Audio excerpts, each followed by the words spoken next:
KTO Radio présente À haute voix, la lecture intégrale des œuvres spirituelles majeures. Aujourd'hui, L'imitation de Jésus-Christ.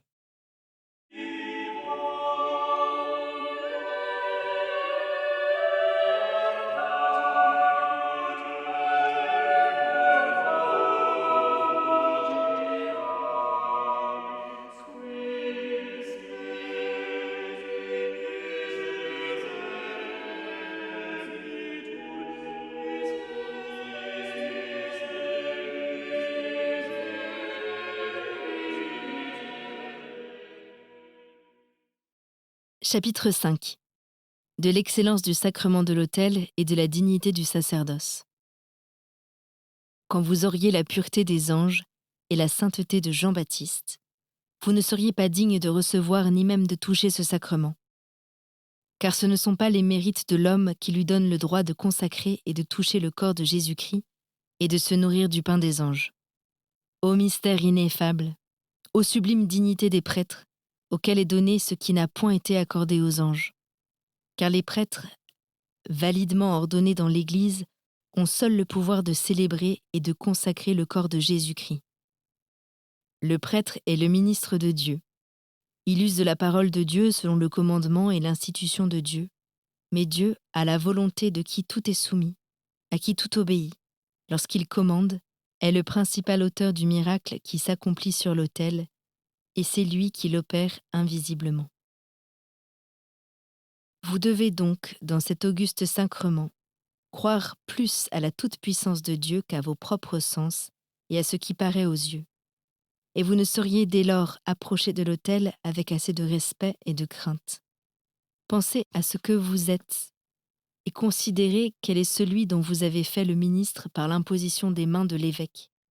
Vous avez été fait prêtre et consacré pour célébrer les saints mystères. Maintenant, soyez fidèles à offrir à Dieu le sacrifice avec ferveur, au temps convenable, et que toute votre conduite soit irrépréhensible. Votre fardeau n'est pas plus léger. Vous êtes liés au contraire par des obligations plus étroites et obligés à une plus grande sainteté. Un prêtre doit être orné de toutes les vertus et donner aux autres l'exemple d'une vie pure. Ses mœurs ne doivent point ressembler à celles du peuple. Il ne doit pas marcher dans les voies communes, mais il doit vivre comme les anges dans le ciel ou comme les hommes parfaits sur la terre. Le prêtre revêtu des habits sacrés tient la place de Jésus-Christ, afin d'offrir à Dieu d'humbles supplications pour lui-même et pour tout le peuple. Il porte devant et derrière lui le signe de la croix du Sauveur, afin que le souvenir de sa passion lui soit toujours présent. Il porte devant lui la croix sur la chasuble, afin de considérer attentivement les traces de Jésus-Christ et de s'animer à les suivre. Il porte la croix derrière lui, afin d'apprendre à souffrir avec douceur pour Dieu tout ce que les hommes peuvent lui faire de mal. Il porte la croix devant lui, afin de pleurer ses propres péchés, derrière lui, afin que, par une tendre compassion, il pleure aussi les péchés des autres, et se souvenant qu'il est établi médiateur entre Dieu et le pécheur, il ne se lasse point d'offrir des prières et des sacrifices, jusqu'à ce qu'il ait obtenu grâce et miséricorde. Quand le prêtre célèbre, il honore Dieu, il réjouit les anges, il édifie l'Église, il procure des secours aux vivants, du repos aux morts, et se rend lui-même participant de tous les biens. Gloria in excelsis Deo, et in terra pax sanctissimus bone voluntatis, laudamus te, et benedictimus te.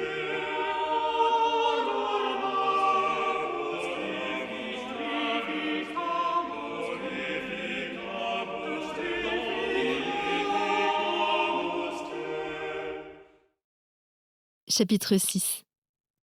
Prière du chrétien avant la communion. Seigneur, lorsque je considère votre grandeur et ma bassesse, je suis saisi de frayeur et je me confonds en moi-même. Car si je m'approche de vous, Je fuis la vie, et si je m'en approche indignement, j'hérite votre colère. Que ferais-je donc, mon Dieu, mon protecteur, mon conseil dans tous mes besoins? Montrez-moi la voie droite. Enseignez-moi quelques courts exercices pour me disposer à la Sainte Communion. Car il m'est important de savoir avec quelle ferveur et quel respect je dois préparer mon cœur pour recevoir avec fruit votre sacrement ou pour vous offrir ce grand et divin sacrifice. Gratias Altimus Christi, propter Maria Gloria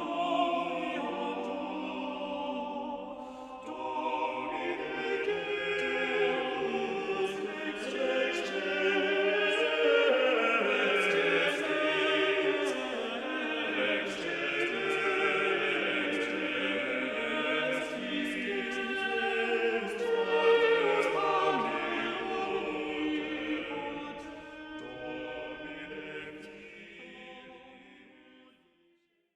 Chapitre 7. De l'examen de conscience et de la résolution de se corriger. Sur toute chose, il faut que le prêtre qui se dispose à célébrer les saints mystères, à toucher et à recevoir le corps de Jésus-Christ, s'approche de ce sacrement avec une profonde humilité de cœur, un respect suppliant, une pleine foi et une pieuse intention d'honorer Dieu. Examinez avec soin votre conscience et autant que vous le pourrez, purifiez-la par une contrition véritable et par une humble confession, de sorte que, délivré du poids de vos fautes, exempt de troubles et de remords, vous puissiez librement venir à moi.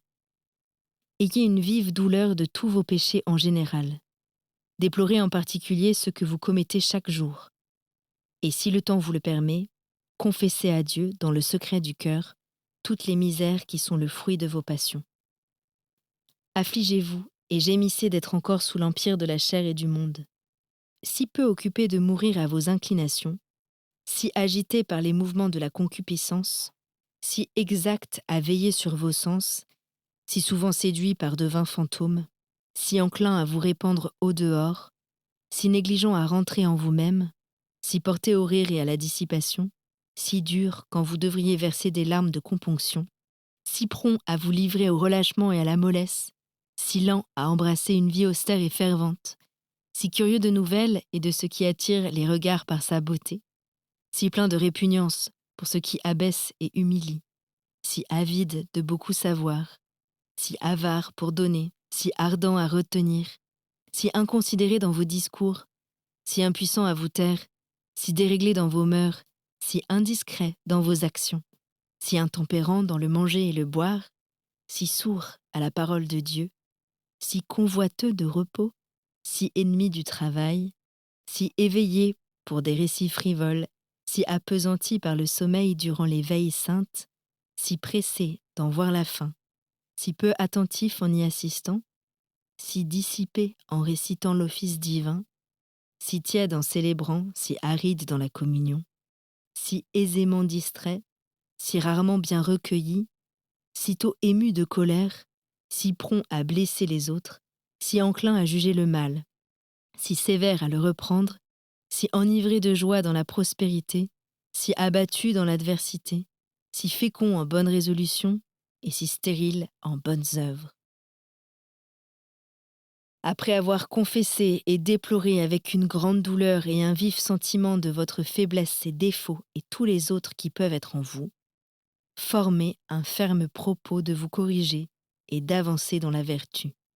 Offrez-vous ensuite avec une pleine résignation et sans aucune réserve sur l'autel de votre cœur comme un holocauste perpétuel en l'honneur de mon nom, m'abandonnant entièrement le soin de votre corps et de votre âme, afin d'obtenir ainsi la grâce de célébrer dignement le saint sacrifice et de recevoir avec fruit le sacrement de mon corps. Car il n'est point d'oblation plus méritoire ni de satisfaction plus grande pour les péchés que de s'offrir soi-même sincèrement à Dieu en lui offrant, à la messe et dans la communion, le corps de Jésus-Christ.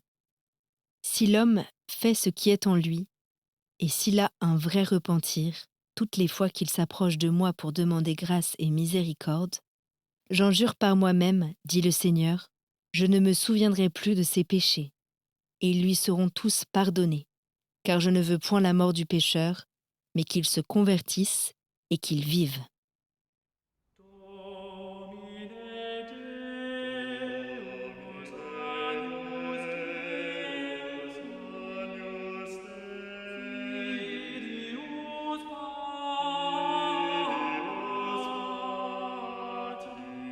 qui tu spectatoris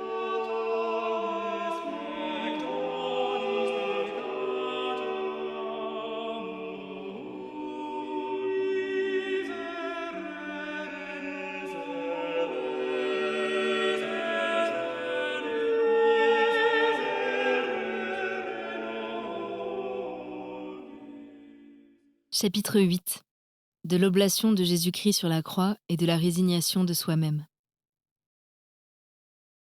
Comme je me suis offert volontairement pour vos péchés à mon Père, les bras étendus sur la croix et le corps nu, ne réservant rien et m'immolant tout entier pour apaiser Dieu, ainsi vous devez tous les jours, dans le sacrifice de la messe, vous offrir à moi comme une hostie pure et sainte, du plus profond de votre cœur et de toutes les puissances de votre âme. Que demandais-je de vous, sinon que vous vous abandonniez à moi sans réserve? Tout ce que vous me donnez, hors vous, ne m'est rien, parce que c'est vous que je veux, et non pas vos dons. Comme tout le reste ne vous suffirait pas sans moi, ainsi aucun de vos dons ne peut me plaire si vous ne vous donnez vous-même. Offrez-vous à moi, donnez-vous pour Dieu tout entier, et votre oblation me sera agréable. Je me suis offert tout entier pour vous à mon Père, je vous ai donné tout mon corps et tout mon sang pour nourriture, afin d'être tout à vous, et que vous fussiez tout à moi. Si vous demeurez en vous-même, si vous ne vous abandonnez pas sans réserve à ma volonté, votre oblation n'est pas entière, et nous ne serons pas unis parfaitement. L'oblation volontaire de vous-même entre les mains de Dieu doit donc précéder toutes vos œuvres, si vous voulez acquérir la grâce de la liberté. S'il en est peu qui soient éclairés de ma lumière et qui jouissent de la liberté intérieure, c'est qu'ils ne savent pas se renoncer entièrement eux-mêmes. Je l'ai dit, et ma parole est immuable, si quelqu'un ne renonce pas à tout, il ne peut être mon disciple. Si donc vous voulez être mon disciple, offrez-vous à moi avec toutes vos affections.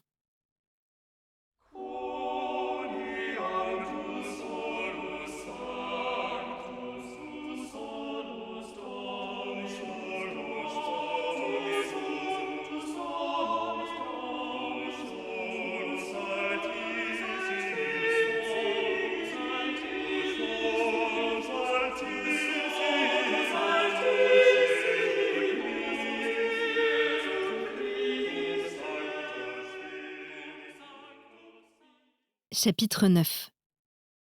Que nous devons nous offrir à Dieu avec tout ce qui est à nous et prier pour tous. Seigneur, à qui tout appartient dans le ciel et sur la terre, je veux aussi me donner à vous par une oblation volontaire. Je veux être à vous pour toujours. Dans la simplicité de mon cœur, je m'offre à vous aujourd'hui, mon Dieu, pour vous servir à jamais, pour vous obéir, pour m'immoler sans cesse à votre gloire. Recevez-moi avec l'oblation sainte de votre précieux corps, que je vous offre aujourd'hui en présence des anges qui assistent invisiblement à ce sacrifice. Et faites qu'il porte des fruits de salut pour moi et pour tout votre peuple. Toutes les fautes et tous les crimes que j'ai commis devant vous et devant vos saints anges, depuis le jour où j'ai pu commencer à pécher jusqu'à ce moment, je vous les offre, Seigneur, sur votre autel de propitiation, afin que vous les consumiez par le feu de votre amour, que vous effaciez toutes les taches dont ils ont souillé ma conscience, et qu'après l'avoir purifiée, vous me rendiez votre grâce que mes péchés m'avaient fait perdre, me les pardonnant tout pleinement et me recevant dans votre miséricorde au baiser de paix. Que puis-je faire pour expier mes péchés, que de les confesser humblement, avec une amère douleur, et d'implorer sans cesse votre clémence? Je vous en conjure, exaucez-moi, soyez-moi propice quand je me présente devant vous, mon Dieu. J'ai une vive horreur de tous mes péchés, et je suis résolue à ne plus les commettre. Ils m'affligent profondément, et toute ma vie je ne cesserai de m'en affliger, prête à faire pénitence et à satisfaire pour eux selon mon pouvoir. Pardonnez-les-moi, Seigneur, pardonnez-les-moi pour la gloire de votre saint nom. Sauvez mon âme, que vous avez rachetée au prix de votre sang. Voilà que je m'abandonne à votre miséricorde, je me remets entre vos mains. Traitez-moi selon votre bonté et non selon ma malice et mon iniquité. Je vous offre aussi tout ce qu'il y a de bien en moi, quelque faible, quelque imparfait qu'il soit, afin que l'épurant, le sanctifiant, le perfectionnant sans cesse, vous le rendiez plus digne de vous, plus agréable à vos yeux, et que vous me conduisiez à une heureuse fin, moi le plus inutile, le plus languissant et le dernier des hommes. Je vous offre encore tous ces pieux désirs des âmes fidèles, les besoins de mes parents, de mes amis, de mes frères, de mes sœurs, de tous ceux qui me sont chers, de ceux qui m'ont fait, ou à d'autres, quelque bien pour l'amour de vous, de ceux qui ont demandé ou désiré que j'offrisse des prières et le saint sacrifice pour eux et pour les leurs, soit qu'ils vivent encore en la chair, soit que le temps est fini pour eux. Que tous sentent le secours de votre grâce, la puissance de vos consolations. Protégez-les dans les périls, délivrez-les de leurs peines, et qu'affranchis de tous les maux, ils vous rendent pleins de joie, d'éclatantes actions de grâce. Je vous offre enfin des supplications et l'hostie de paix, principalement pour ceux qui m'ont offensé en quelque chose, qui m'ont attristé, qui m'ont blâmé, qui m'ont fait quelque tort ou quelque peine, et pour tous ceux aussi que j'ai moi-même affligés, blessés, troublés, scandalisés, le sachant ou sans le savoir, afin que vous nous pardonniez à tous nos péchés et nos offenses mutuelles. Ôtez de nos cœurs, ô mon Dieu, le soupçon, l'aigreur, la colère, tout ce qui divise, tout ce qui peut altérer la charité et diminuer l'amour fraternel. Ayez pitié, Seigneur, ayez pitié de ces pauvres qui implorent votre grâce, votre miséricorde, et faites que nous soyons dignes de jouir ici-bas de vos dons et d'arriver à l'éternelle vie. Ainsi soit-il.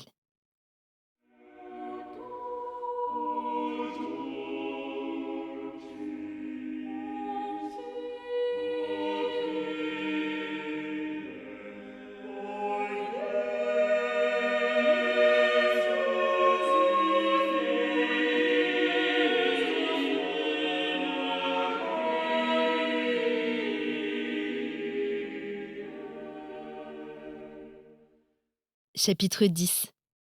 Qu'on ne doit pas facilement s'éloigner de la Sainte Communion.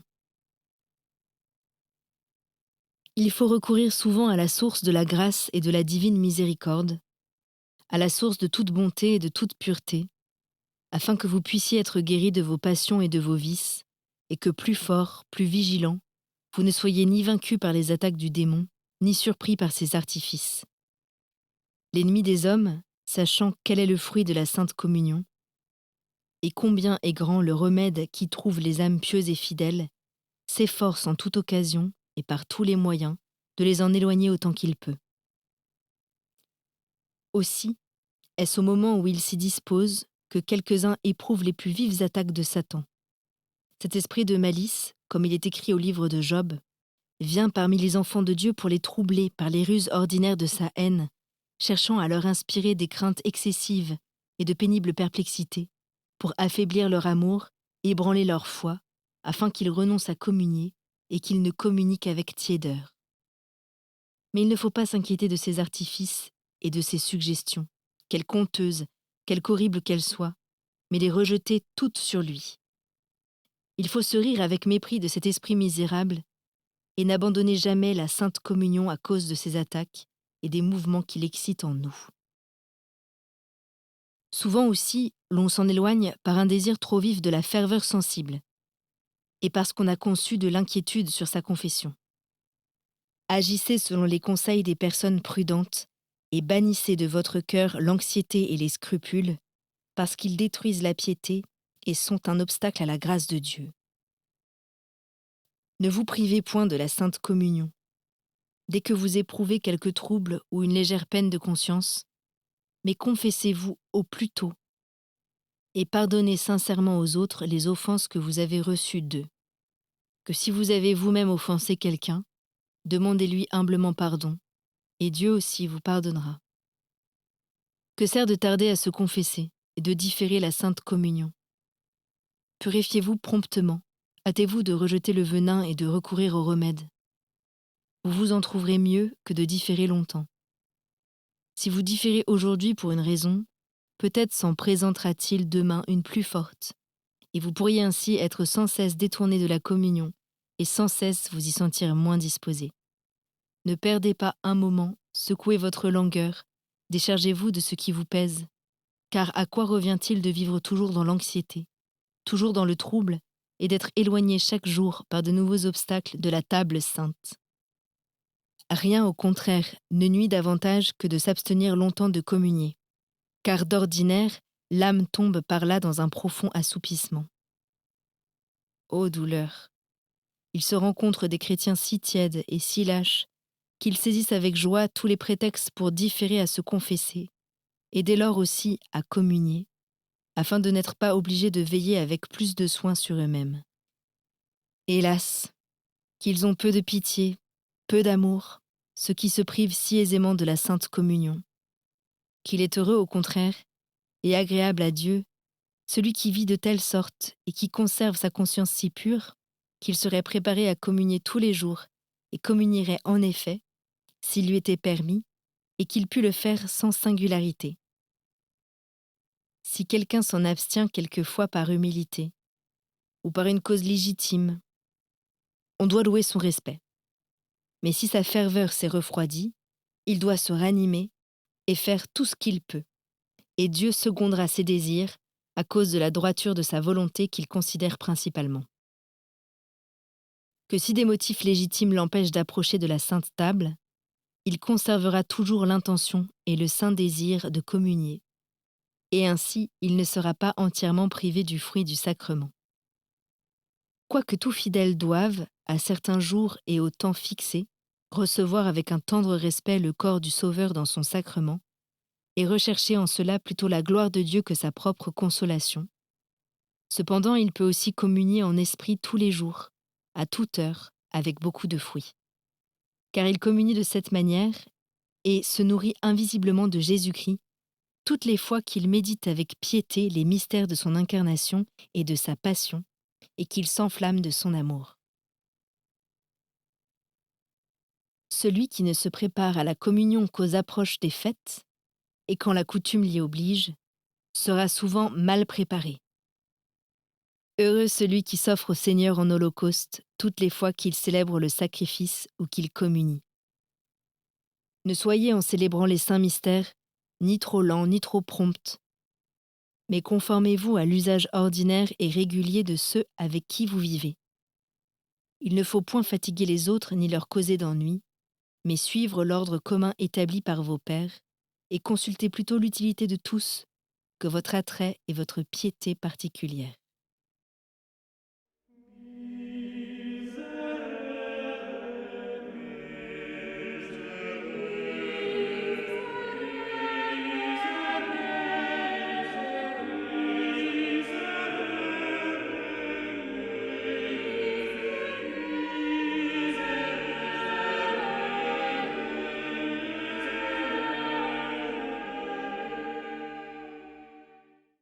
Chapitre 11. Que le corps de Jésus-Christ et l'Écriture sainte sont très nécessaires à l'âme fidèle. Seigneur Jésus, quel délice inonde l'âme fidèle admise à votre table, où on ne lui présente d'autre aliment que vous-même, son unique bien-aimé, le plus cher objet de ses désirs. Oh, qu'il me serait doux de répandre en votre présence des pleurs d'amour et d'arroser vos pieds de mes larmes comme Madeleine. Mais où est cette tendre piété et cette abondante effusion des larmes saintes? Certes, en votre présence et celle des saints anges, tout mon cœur devrait s'embraser et se fondre de joie, car vous n'êtes véritablement présent dans votre sacrement, quoique caché sous des apparences étrangères. Mes yeux ne pourraient supporter l'éclat de votre divine lumière, et le monde entier s'évanouirait devant la splendeur de votre gloire. C'est donc pour ménager ma faiblesse que vous vous cachez sous les voiles du sacrement. Je possède réellement et j'adore celui que les anges adorent dans le ciel. Et je ne le vois encore que par ma foi, tandis qu'il le voit tel qu'il est et sans voile. Il faut que je me contente de ce flambeau, de la vraie foi, et que je marche à sa lumière, jusqu'à ce que luise l'aurore du jour éternel, et que les ombres des figures déclinent. Mais quand ce qui est parfait sera venu, l'usage des sacrements cessera, parce que les bienheureux, dans la gloire céleste, n'ont plus besoin de secours. Ils se réjouissent sans fin dans la présence de Dieu, et contemplent sa gloire face à face, pénétrés de sa lumière et comme plongés dans l'abîme de sa divinité. Ils goûtent le Verbe de Dieu fait chair, tel qu'il était au commencement, et tel qu'il sera durant toute l'éternité. Qu'au souvenir de ces merveilles, tout me soit un pesant ennui, même les consolations spirituelles. Car tandis que je ne verrai point le Seigneur mon Dieu dans l'éclat de sa gloire, tout ce que je vois, tout ce que j'entends en ce monde ne m'est rien. Vous m'êtes témoin, Seigneur, que je ne trouve nulle part de consolation, de repos en nulle créature. Je ne puis en trouver qu'en vous seul, mon Dieu, que je désire contempler éternellement. Mais cela ne peut être tant que je vivrai dans ce corps mortel. Il faut donc que je me prépare à une grande patience, et que je soumette à votre volonté tous mes désirs. Car vos saints, Seigneur, qui ravis d'allégresse, règnent maintenant avec vous dans le ciel, ont aussi, pendant qu'ils vivaient, attendu avec une grande foi et une grande patience l'avènement de votre gloire. Je crois qu'ils ont cru, ce qu'ils ont espéré, je l'espère. J'ai la confiance de parvenir, aidés de votre grâce, là où ils sont parvenus. Jusque-là, je marchais dans la foi, fortifié par leur exemple. J'aurai aussi des livres saints pour me consoler et m'instruire, et par-dessus tout votre sacré corps pour remède et pour refuge. Car je sens que deux choses me sont ici-bas souverainement nécessaires, et que sans elles je ne pourrais porter le poids de cette misérable vie. Enfermé dans la prison du corps, j'ai besoin d'aliments et de lumière. C'est pourquoi vous avez donné à ce pauvre infirme votre chair sacrée, pour être la nourriture de son âme et de son corps, et votre parole pour luire comme une lampe devant ses pas. Je ne pourrais vivre sans ces deux choses, car la parole de Dieu est la lumière de l'âme, et votre sacrement le pain de vie. On peut encore les regarder comme deux tables placées dans les trésors de l'Église. L'une est la table de l'autel sacré, sur lequel repose un pain sanctifié, c'est-à-dire le corps précieux de Jésus-Christ. L'autre est la table de la loi divine, qui contient la doctrine sainte, qui enseigne la vraie foi, qui soulève le voile du sanctuaire et nous conduit avec sûreté jusque dans le Saint des Saints. Je vous rends grâce, Seigneur Jésus, lumière de l'éternelle lumière, de vous avoir donné par le ministère des prophètes, des apôtres et des autres docteurs cette table de la doctrine sainte. Je vous rends grâce, ô Créateur et Rédempteur des hommes, de ce qu'afin de manifester votre amour au monde, vous avez préparé un grand festin où vous nous offrez pour nourriture non l'agneau figuratif, mais votre très saint corps et votre sang. Dans ce sacré banquet, que partagent avec nous les anges, mais dont ils goûtent plus vivement la douceur, vous comblez de joie tous les fidèles et vous les enivrez du calice du salut qui contient tous les délices du ciel. Oh, quelles sont grandes, quelles sont glorieuses les fonctions des prêtres, à qui il a été donné de consacrer le Dieu de majesté par des paroles saintes, de le bénir de leurs lèvres, de le tenir entre leurs mains, de le recevoir dans leur bouche et de le distribuer aux autres hommes. Oh, quelles doivent être innocentes les mains du prêtre, que sa bouche doit être pure, son corps saint, et son âme exempte des plus légères tâches, pour recevoir si souvent l'auteur de la pureté. Il ne doit sortir rien que de saint, rien que d'honnête, rien que d'utile, de la bouche du prêtre qui participe si fréquemment au sacrement de Jésus-Christ. Qu'ils soient simples et chastes les yeux qui contemplent habituellement le corps de Jésus-Christ. Qu'elles soient pures et élevées au ciel les mains qui touchent sans cesse le Créateur du ciel et de la terre. C'est aux prêtres surtout qu'il est dit dans la loi « Soyez saints parce que je suis saint, moi, le Seigneur votre Dieu. » Que votre grâce nous aide, Dieu Tout-Puissant. Nous qui avons été revêtus du sacerdoce, afin que nous puissions vous servir dignement, avec une vraie piété et une conscience pure. Et si nous ne pouvons vivre dans une innocence aussi parfaite que nous le devrions, accordez-nous du moins de pleurer sincèrement nos fautes et de former en esprit d'humilité la ferme résolution de vous servir désormais avec plus de ferveur.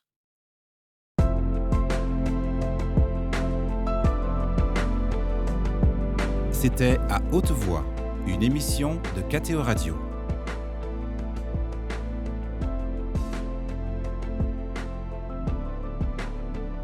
Captation et réalisation, Gustave Schlicht et Hachem Driss.